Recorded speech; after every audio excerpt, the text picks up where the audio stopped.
Picture this.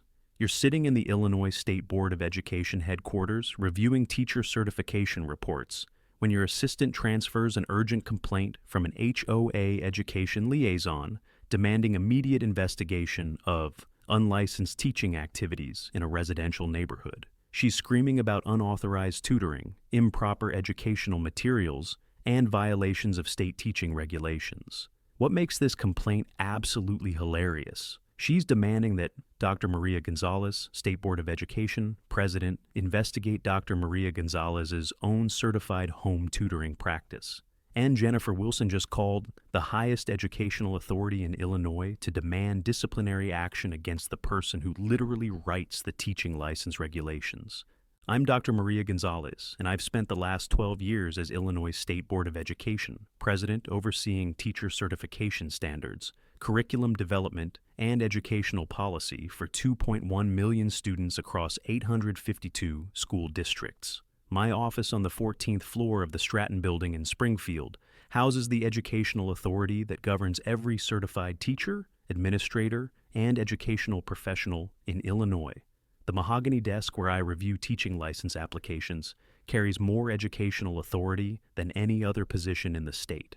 But this story doesn't begin in the marble halls of state government. It starts in the suburban tranquility of Cedar Grove Estates, a meticulously planned community 45 minutes northwest of Chicago, where my husband David and I moved 3 years ago to provide our twins, Sophia and Miguel, with access to excellent schools and a peaceful environment for my home tutoring practice.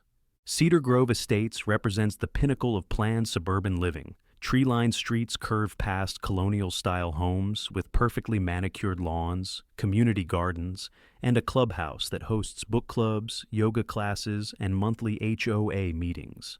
The neighborhood attracts professional families seeking educational excellence, doctors, lawyers, engineers, and educators who prioritize academic achievement and community involvement.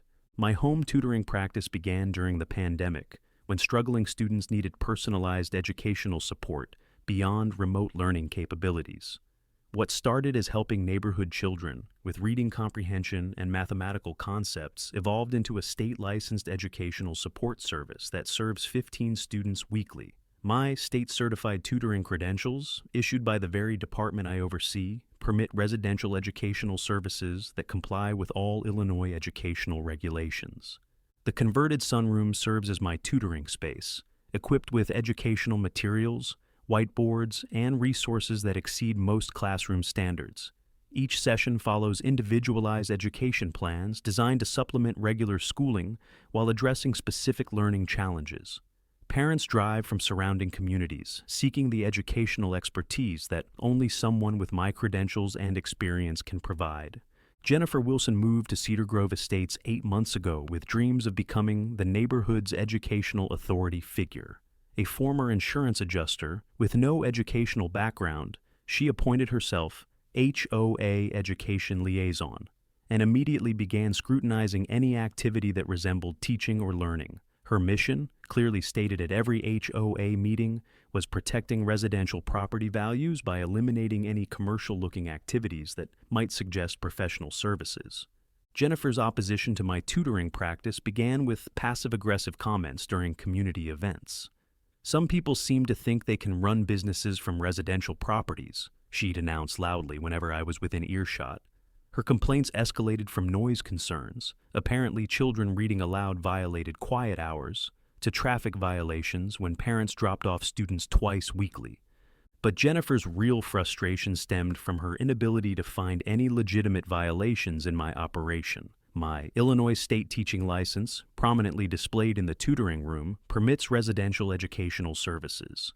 My liability insurance specifically covers home tutoring activities.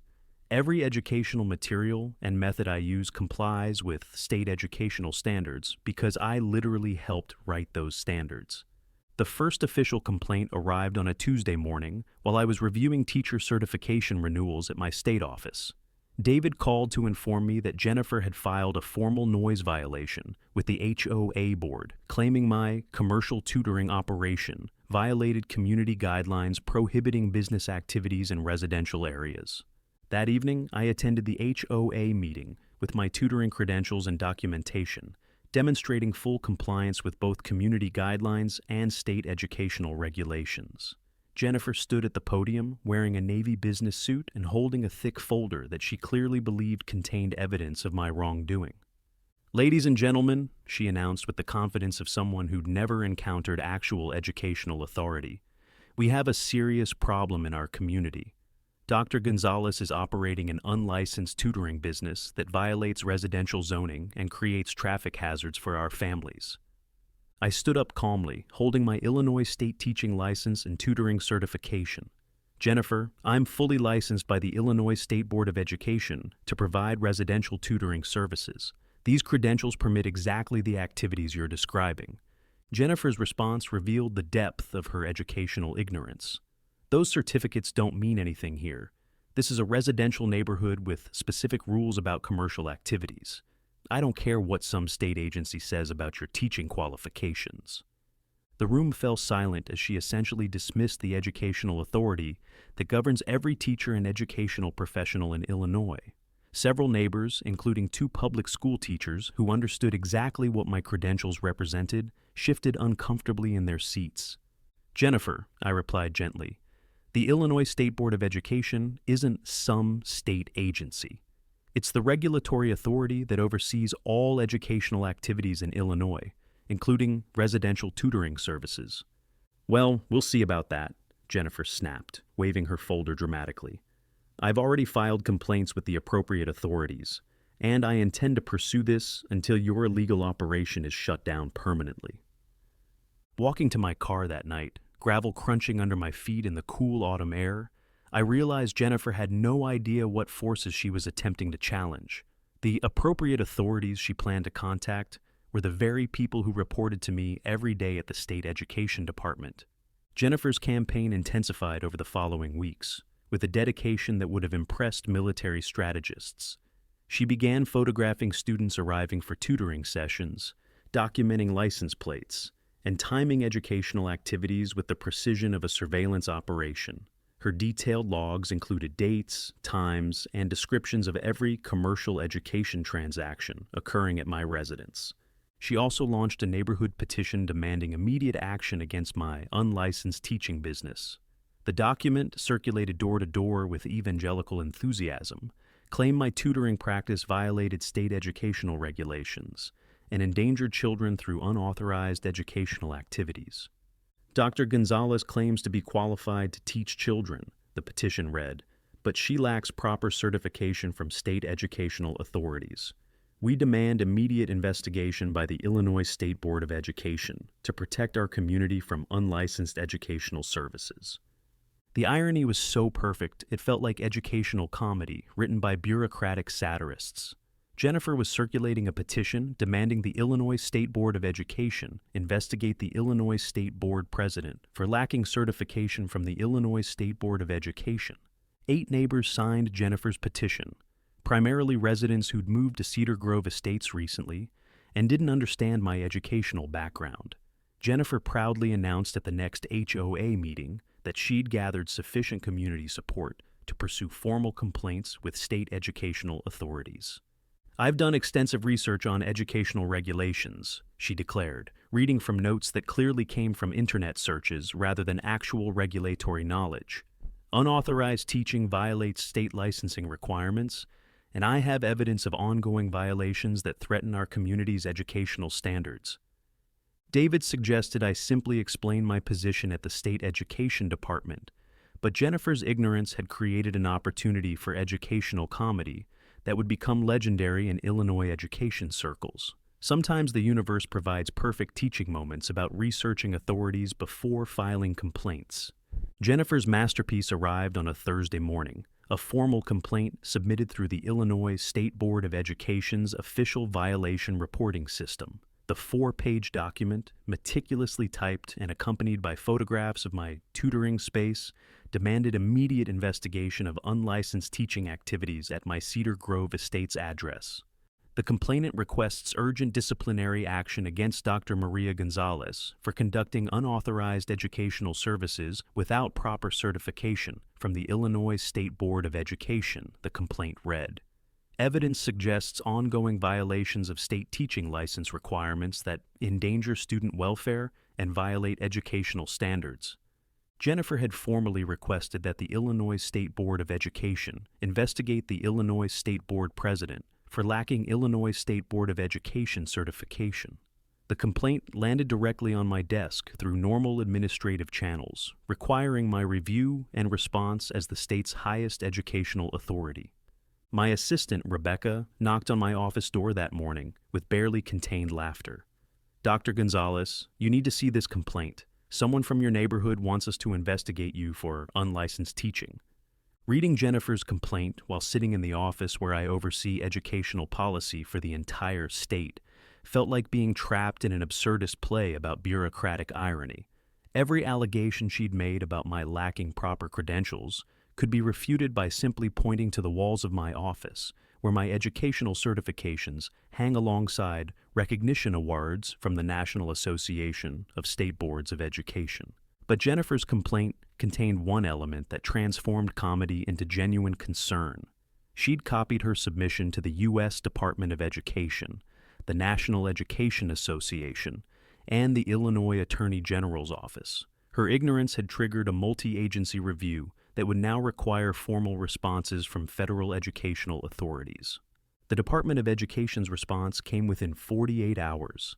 Assistant Secretary Dr. Patricia Chen called my office personally to discuss the unusual nature of Jennifer's complaint. "Maria, we received a complaint requesting federal investigation of the Illinois State Board president for lacking state teaching credentials. Should we be concerned about your certification status?" "Patricia, I'm looking at my Illinois teaching license right now. It's hanging next to my national board certification and my doctorate in educational leadership from Northwestern University." So, this complainant filed a federal complaint demanding investigation of state educational authority without researching who actually holds that authority? That appears to be exactly what happened. Jennifer Wilson called the state board to investigate the state board president for lacking state board certification. Dr. Chen's laughter echoed through my office speaker. This is either the most ironic educational complaint in federal history or the most thorough background check verification we've ever received. I'll respond that federal review confirms Illinois State Board leadership maintains appropriate certification. But Dr. Chen's initial amusement quickly transformed into professional concern as she reviewed the broader implications of Jennifer's complaint. "Maria, this case raises serious questions about public understanding of educational governance. We're seeing similar complaints nationwide, where community members challenge educational authority without understanding basic regulatory structures. How widespread is this problem? Your neighbor's complaint is the 43rd similar case we've received this year. Citizens are filing federal complaints against educators, administrators, and state officials based on fundamental misunderstandings of how educational systems operate. Jennifer Wilson's case represents a perfect example of what happens when civic engagement occurs without civic education. Dr. Chen's concern prompted the Department of Education to launch a comprehensive review of community educational engagement practices across all 50 states. The Federal Educational Transparency Assessment, triggered directly by Jennifer's complaint, would examine how effectively state and local educational authorities communicate their roles, qualifications, and oversight responsibilities to the communities they serve. "Maria, we're designating Illinois as the pilot state for this assessment. Your case will be studied as both an example of the problem and a potential model for solutions. The federal team will arrive next week to begin comprehensive evaluation of educational governance communication." Within 72 hours, a 12-member federal assessment team descended on Illinois to examine every aspect of how educational authority functions and communicates with communities. Dr. Amanda Rodriguez led the Federal Educational Governance Assessment Unit, bringing specialists in educational policy, community engagement, civic education, and governmental transparency. The team established headquarters in Chicago, conducting interviews with educators, administrators, community leaders, and citizens across 17 counties. Their mission expanded beyond my individual case to examine systemic issues in how educational leadership communicates with and serves local communities. Dr. Gonzalez, we're discovering that Jennifer Wilson's complaint represents the tip of a very large iceberg, Dr. Rodriguez explained during our initial interview. Community misunderstanding of educational authority appears to be a nationwide crisis that's undermining effective educational governance. The assessment team's preliminary findings were staggering. Across Illinois, 68% of community leaders couldn't correctly identify the role and authority of state education boards. 74% didn't understand teacher certification requirements or who oversees educational licensing. Most concerning, 56% believed any citizen could challenge educational professionals without providing evidence or understanding regulatory authority.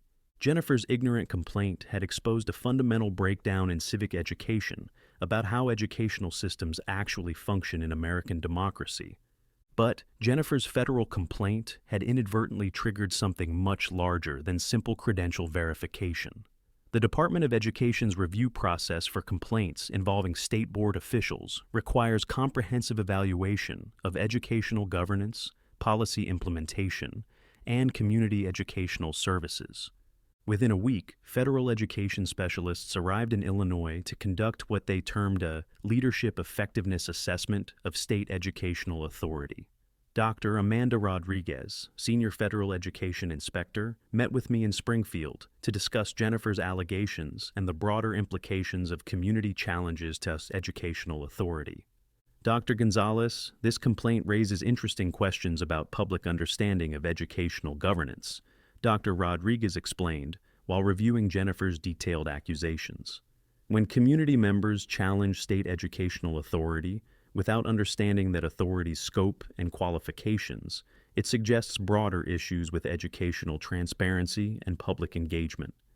What kind of issues? Jennifer Wilson's complaint indicates she genuinely believed you lacked proper teaching credentials. That level of misinformation about educational leadership suggests we need better public education about how educational governance actually works. Dr. Rodriguez's assessment expanded beyond my individual case to examine how Illinois communicates educational policy and leadership to communities statewide. Her team interviewed educators, administrators, and community leaders across 6 counties to understand public perception of educational authority and certification requirements. The results were both enlightening and concerning. 73% of community leaders couldn't correctly identify the role of state education boards. 61% didn't understand teacher certification requirements. Most troubling, 45% believed anyone could file complaints challenging educational professionals without researching actual qualifications or regulatory compliance. Jennifer's ignorant complaint had accidentally exposed a statewide crisis in educational civic engagement and public understanding of how educational systems actually function. Meanwhile, Jennifer continued her neighborhood campaign with increasing desperation as she waited for state authorities to validate her educational expertise. She organized additional HOA meetings, focused exclusively on my illegal teaching operation, and invited other residents to share concerns about unlicensed educational activities threatening property values. Dr. Gonzalez thinks she can ignore state regulations just because she lives in our community, Jennifer announced at the emergency HOA meeting she'd called for Thursday evening. But I've filed official complaints with multiple agencies, and they're investigating her unauthorized teaching practice. Mrs. Patterson, a retired 4th grade teacher who'd worked in Illinois public schools for 37 years, stood up with visible frustration. Jennifer, Dr. Gonzalez is the Illinois State Board of Education president. She literally oversees teacher certification for the entire state. That's what she claims, Jennifer replied dismissively. But I've done my research on educational regulations, and her credentials don't meet state requirements for residential tutoring services. Jennifer, I worked under Dr. Gonzalez's educational policies for 8 years before retiring. She wrote the teaching license requirements you keep citing. The room erupted in surprised murmurs as neighbors began understanding the absurdity of Jennifer's crusade. Several residents pulled out their phones to search Illinois State Board of Education president, while others simply stared at Jennifer with growing awareness of her monumental ignorance. That's impossible, Jennifer insisted, her voice rising with defensive panic. State education officials work in government buildings, not neighborhood tutoring services. Dr. Gonzalez is obviously lying about her qualifications to avoid legal consequences. Mr. Henderson, whose daughter receives tutoring support from me twice weekly, stood up holding his phone. Jennifer, I'm looking at the Illinois State Board of Education website right now. Dr. Maria Gonzalez is listed as board president with a biography describing her 12 years of educational leadership. The silence that followed was so complete, it felt like the entire room was collectively holding its breath. Jennifer's face cycled through confusion, disbelief, and dawning horror as she realized the magnitude of her mistake. That can't be right, she whispered, grabbing her own phone with trembling hands. I filed complaints with the state education department. They're investigating her for unlicensed teaching. Jennifer, Mrs. Patterson said gently, you filed complaints asking Dr. Gonzalez to investigate Dr. Gonzalez for lacking Dr. Gonzalez's certification requirements.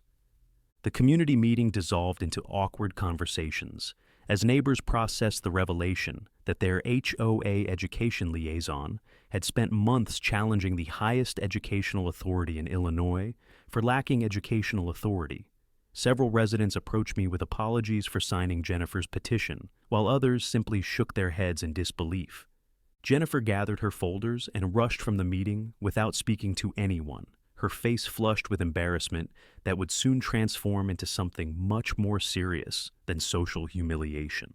The Federal Education Department's investigation continued expanding as Dr. Rodriguez's team discovered that Jennifer's complaint represented a pattern of community misunderstanding about educational governance that extended far beyond Cedar Grove estates. Their research identified similar conflicts in 17 other Illinois communities, where residents had challenged certified educators without understanding regulatory authority or professional qualifications. Dr. Gonzalez, we're recommending a statewide educational transparency initiative, Dr. Rodriguez announced during our follow-up meeting. Jennifer Wilson's complaint has highlighted significant gaps in public understanding of educational leadership and certification requirements that could undermine educational authority if left unaddressed. What kind of initiative? Community education programs explaining how educational governance works, who holds educational authority, and how teaching certification actually functions. Jennifer's case demonstrates what happens when communities operate on assumptions rather than actual knowledge of educational systems. The federal recommendation triggered the Illinois Educational Transparency and Community Engagement Act, requiring state education departments to provide annual community education sessions explaining educational governance, leadership roles, and certification processes. The law mandated that communities receiving state educational funding must participate in governance transparency programs designed to prevent future conflicts based on educational misinformation. Jennifer's ignorant complaint had accidentally created federal educational policy that would improve public understanding of educational authority in all 50 states. The federal assessment team's methodology was comprehensive and unprecedented.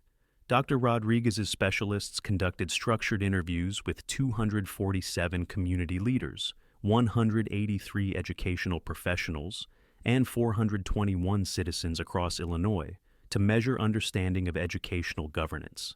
They surveyed parent-teacher organizations, civic groups, HOA boards, and community colleges to assess baseline knowledge of educational authority and certification requirements.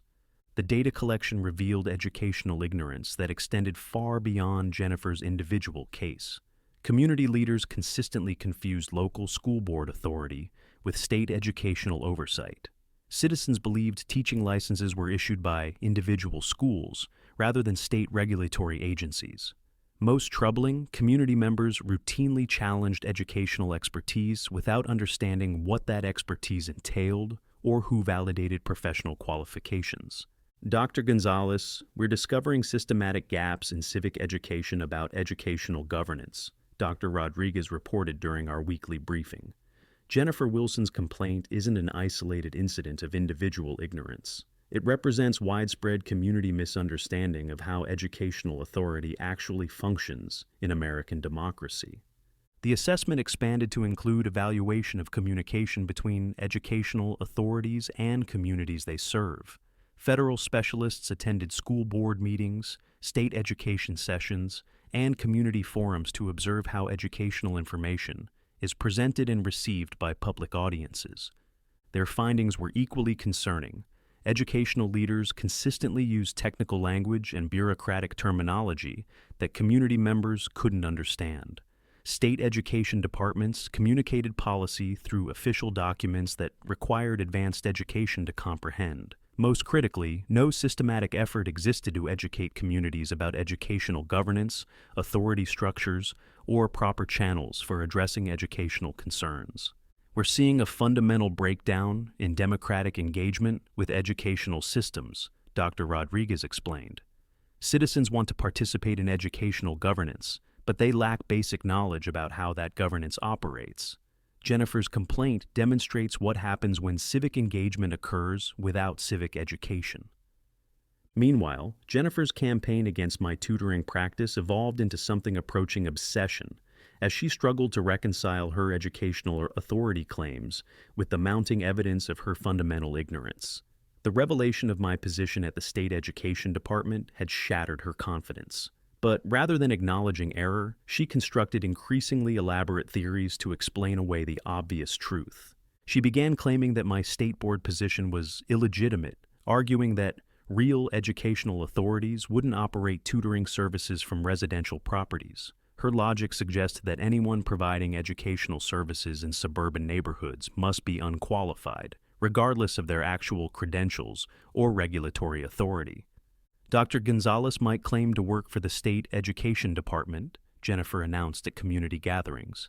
But legitimate educational officials don't run businesses from their homes. Her position is obviously fabricated to intimidate community members who question her illegal tutoring operation. Jennifer's denial deepened when neighbors showed her official Illinois State Board of Education and documents confirming my leadership role. She dismissed these materials as government propaganda designed to protect corrupt officials from legitimate community oversight. These websites and documents can be easily falsified, she insisted. Dr. Gonzalez has connections that allow her to create fake credentials and intimidate anyone who challenges her authority. That's why I filed federal complaints, because state agencies can't be trusted to investigate their own corruption. Her conspiracy theories attracted a small group of neighbors who preferred dramatic explanations to simple research verification. This core group of supporters, led by recent transplant Margaret Stevens, embraced Jennifer's narrative that educational authorities were conspiring to suppress community oversight of residential teaching activities. Margaret, a retired bank teller with no educational background, appointed herself as Jennifer's research coordinator, conducting internet searches that consistently confirmed their preconceived beliefs, while ignoring overwhelming contradictory evidence. Together, they developed a comprehensive theory that my tutoring practice represented a larger pattern of educational corruption, requiring federal intervention to protect community interests. Educational officials are using their government positions to operate private businesses while intimidating citizens who attempt to enforce community standards, Margaret proclaimed at HOA meetings. Jennifer Wilson is a whistleblower, exposing systematic abuse of authority that threatens every family in our neighborhood. This core group of conspiracy supporters provided Jennifer with the validation she needed to continue her campaign despite mounting evidence of its absurdity.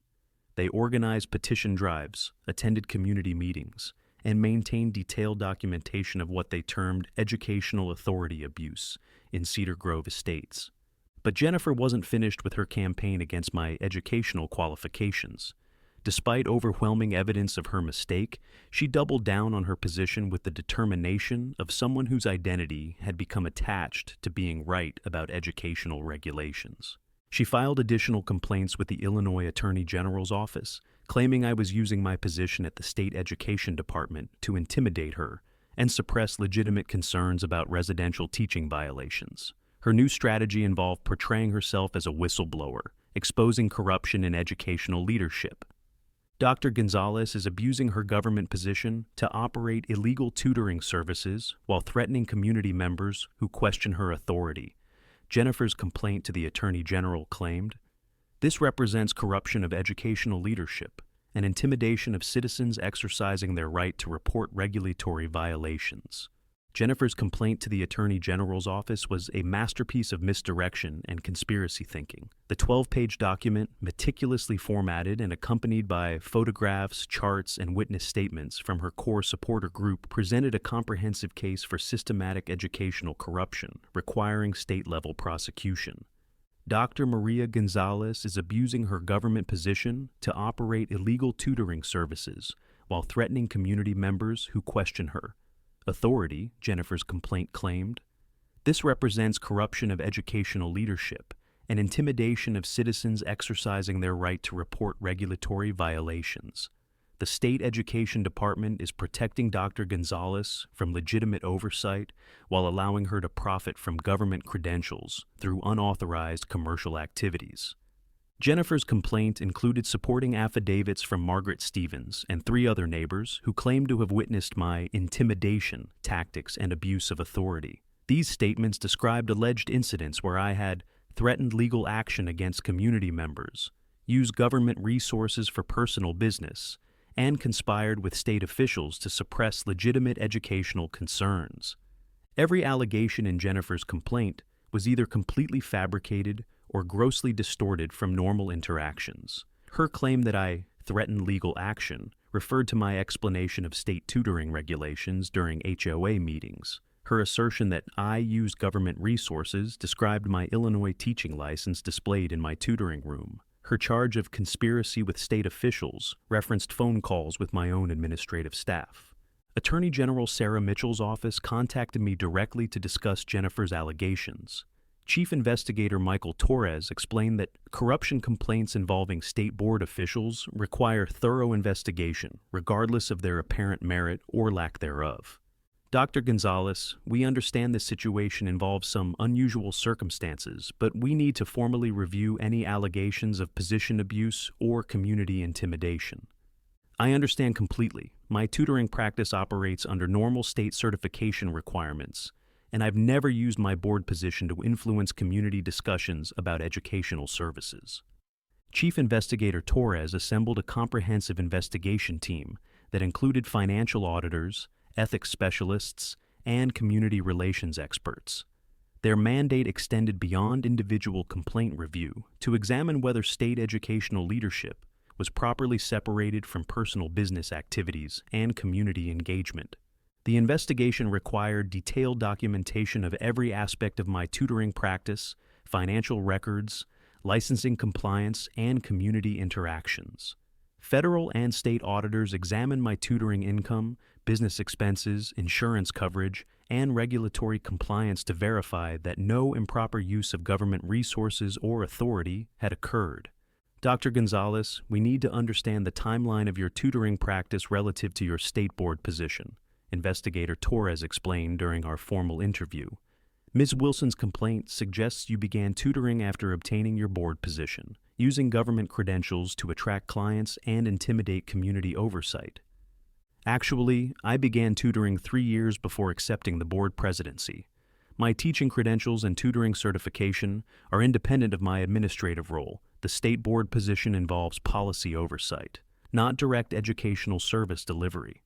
So your tutoring qualifications existed prior to and separate from your current government position? Correct. I hold Illinois teaching credentials based on my education and experience, not my administrative role. Board presidents don't receive special teaching certifications. We oversee the system that issues those certifications to qualified educators. The Attorney General's investigation expanded to include comprehensive review of educational governance ethics, examining how state educational leaders engage with communities and whether clear boundaries exist between official duties and personal professional activities. Their findings completely vindicated my conduct while revealing the extent of Jennifer's fabrications. Financial audits confirmed that my tutoring practice operated independently of state resources, used only personal credentials and materials, and generated income through legitimate educational services. Ethics review found no evidence of authority abuse, community intimidation, or improper use of government position. Most significantly, the investigation documented that Jennifer's complaint contain multiple false statements, fabricated incidents, and deliberately misleading characterizations of normal community interactions.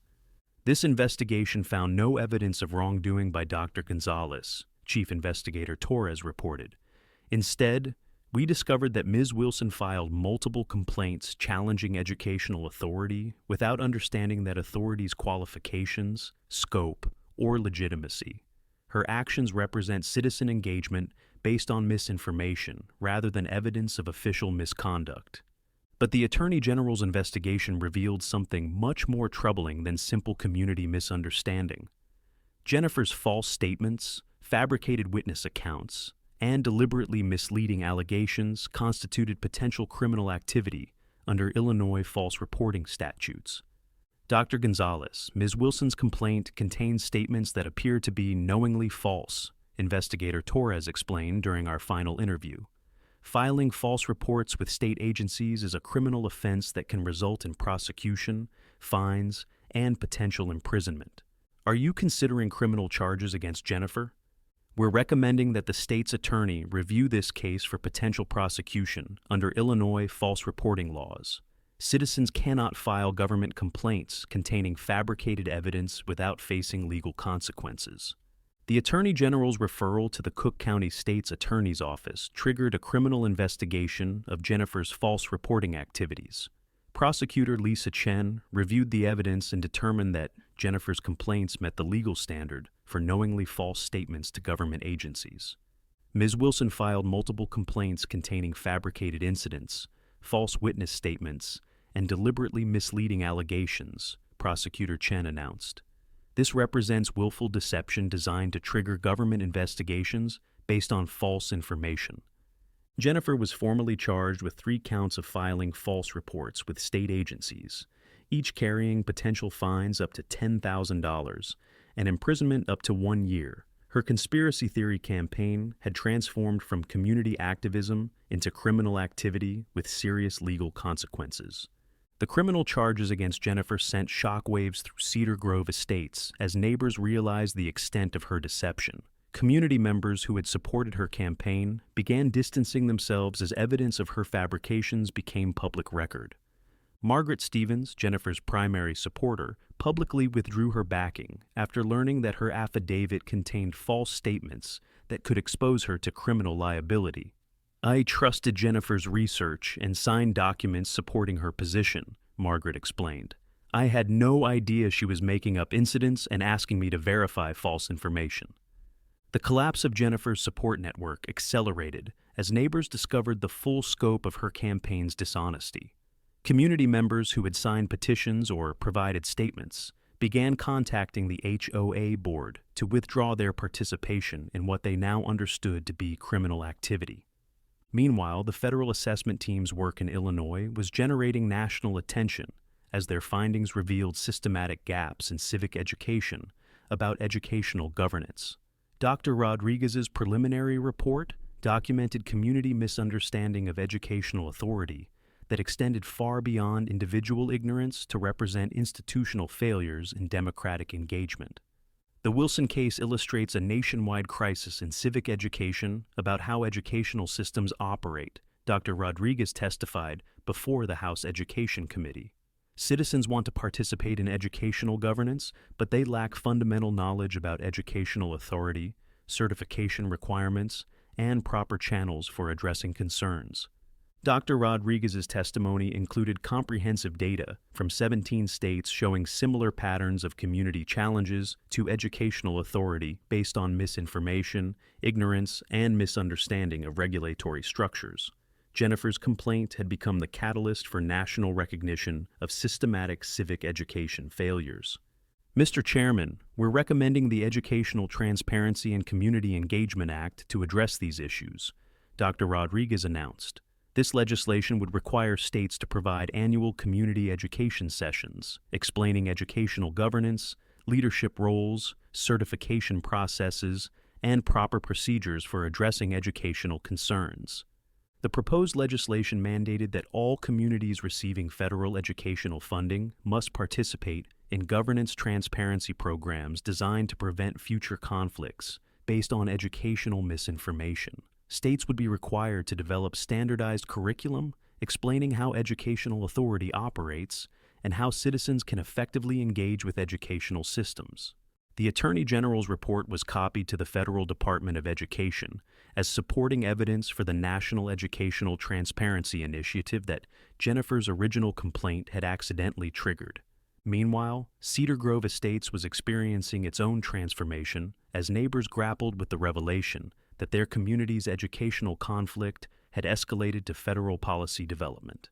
The HOA board called a special meeting to address what they diplomatically termed community communication challenges regarding educational services. HOA President Robert Kim opened the meeting with carefully chosen words.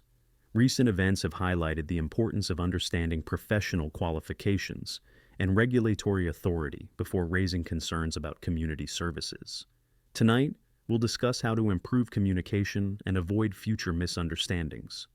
Jennifer attended the meeting but remained silent as neighbors discussed the broader implications of her educational crusade. Several residents expressed concern that their community had gained statewide attention for challenging educational authority without cause, while others worried about potential legal consequences for filing complaints based on misinformation. Mrs. Patterson, ever the educator, stood up to address the underlying issues. This situation teaches us that expertise and authority matter, especially in education.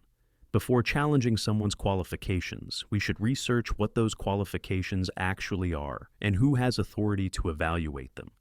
Mr. Henderson added, Dr. Gonzalez has been nothing but professional and patient throughout this entire situation.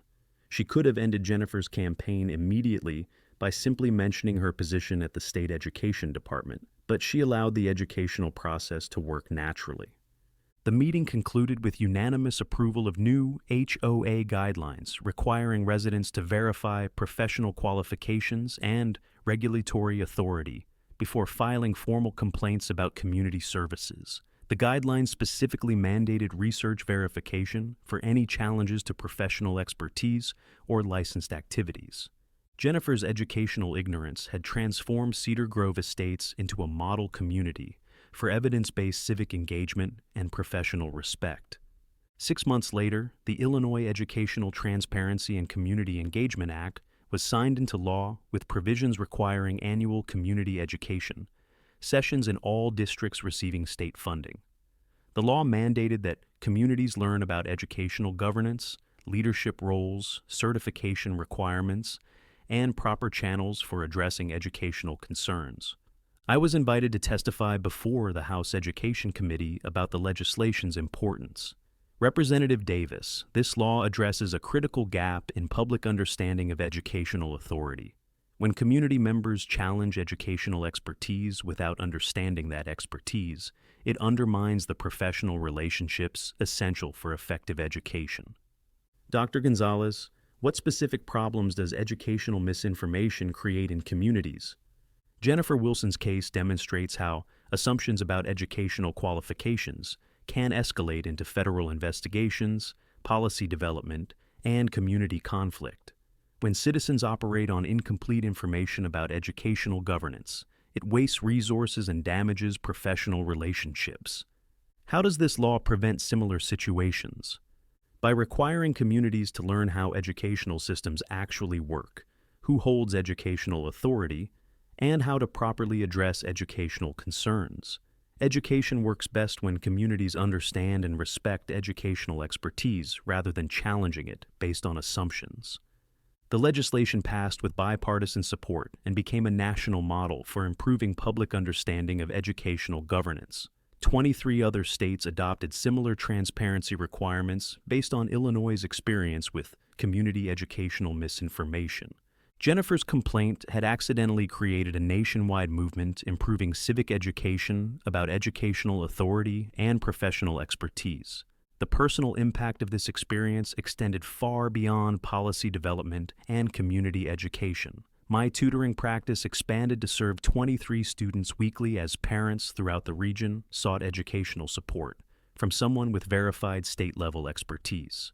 The federal investigation's confirmation of my qualifications became an unofficial endorsement that attracted families from 6 surrounding communities. Sophia and Miguel, now 10 years old, became unofficial ambassadors for educational transparency as they explained to friends how their mom's job involves overseeing teachers throughout Illinois. Their pride in educational leadership inspired several classmates to express interest in education careers and policy development. David's software engineering background proved invaluable as he helped develop digital platforms for the community education sessions required by the new transparency law. His technical expertise, combined with my educational knowledge, created innovative approaches to explaining complex educational governance concepts through accessible online resources. The Cedar Grove Estates community transformed from a place where educational authority was challenged based on assumptions to a model of informed civic engagement and professional respect. Property values increased by 8% as families sought a community known for valuing educational expertise and evidence-based decision-making. Jennifer Wilson quietly moved away from Cedar Grove Estates 6 months after the federal investigation concluded. Her departure coincided with the implementation of new HOA guidelines requiring evidence verification before filing professional complaints. Several neighbors mentioned she'd expressed difficulty adjusting to community expectations for research-based civic engagement. Her former role as HOA education liaison was eliminated, with those responsibilities transferred to Mrs. Patterson, whose 37 years of teaching experience and understanding of educational governance made her infinitely more qualified to address educational concerns. The ongoing impact of Jennifer's misguided complaint continues rippling through educational policy and community engagement practices nationwide. The Illinois model for educational transparency has been adopted by the Department of Education as recommended policy for all states receiving federal education funding. Dr. Rodriguez's final report on community educational engagement became required reading for graduate programs in educational leadership, public policy, and civic administration. The Wilson case, as it's known in academic circles, represents a perfect example of how individual ignorance can accidentally trigger positive systemic change. 3 years later, I still receive monthly reports from communities implementing educational transparency programs inspired by Jennifer's complaint. School districts across the nation now require annual sessions explaining educational governance, leadership roles, and proper channels for addressing educational concerns. The irony remains profound.